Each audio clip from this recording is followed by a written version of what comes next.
Mahdi, you stated that you would never remarry your divorced wife who has been remarried. However, at the same time, you've married a woman who was previously married. Can you explain what the difference is? Because both women have been touched by another man.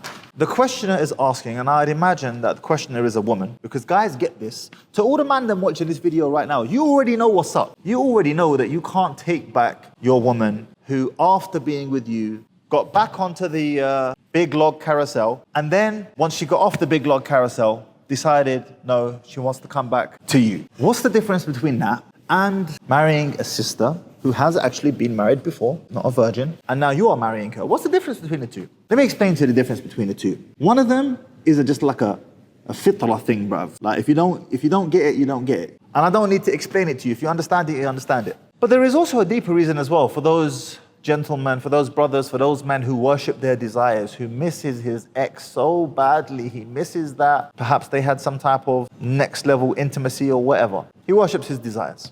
It's too much. Even though it is technically permissible, I get that. If you take her back after she got with another man, albeit in halal, no problem. She gets married to that brother. She gets divorced from that brother. Maybe she marries another brother and gets divorced from that brother again, and now she wants to come back to you. I guarantee you, if you end up taking her back, she will never take you seriously ever again. Because whilst you might get applauded by all the women who've done the same thing in the past themselves, deep down in the fiber of her being, she knows that you are a donkey and that you should never have considered taking her back. And on top of that, her respect for you will be even less because now she knows you worship your desires. The love of your desires is so strong that you would be willing to take back a woman whom another man has soiled. By the way, Habibi, you think you're going to take your wife back and it's all going to be like all well and good. First and foremostly, you've got the crap from the past, the unresolved crap from the past that resulted in the divorce in the first place. And statistically, marriages that end and then the couples get back together again have an even higher likelihood of getting divorced again anyways. That's the first thing. The second thing is, now your woman looks at you like you're a joker. She can't take you seriously anymore. And she says to herself, you know what? If he pisses me off, I'll just divorce him again because I always know he's going to be there anyways. He's my backup bodru. He ain't going nowhere. He's whipped. Hey, slave, boy, ta'al, come, give me your log. Astaghfirullah. Now, I hope that you man who watched the Mahdi Tijani channel really did not need me to explain this to you.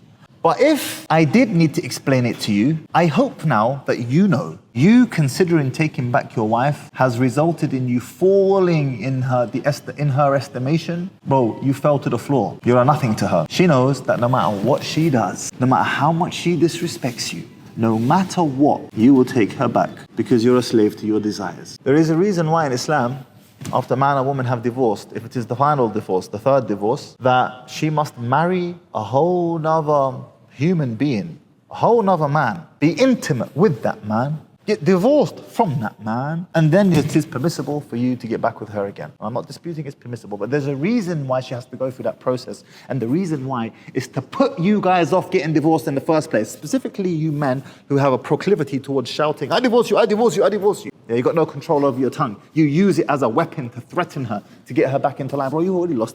You've already lost. If your only recourse of getting your woman back in line is threatening her with divorce, you've already lost. Because the first time, she'll believe you and she'll get scared. The second time, she'll believe you. At that point, third time and beyond, bro, you're just a joke. And the reason why this rule is in place in the first place in Islam is to prevent you from saying, I divorce you, willy-nilly in the first place. If you mean it, you'd say it not in a state of emotion. You'd say it in a state of calm. And you would have, on top of that, no regret. And you, on top of that, would never want to take her back ever again. You know why? Because you divorced her in a calm state. You gave it thought. You thought it through. You journaled, you wrote, you mulled on it, you prayed istikhara, you gave it time, you sought advice. Bro, I'm telling you, if you divorce a woman under those terms, not only will you have no regrets, but brother, you're not going to want to get with her after she has slept with another man. Do you understand? Now, if you are in a situation where you feel like your marriage is on the rocks, your woman's about to leave you, you think your wife is about to pull the divorce card, and you want to know what to do, watch this video right here.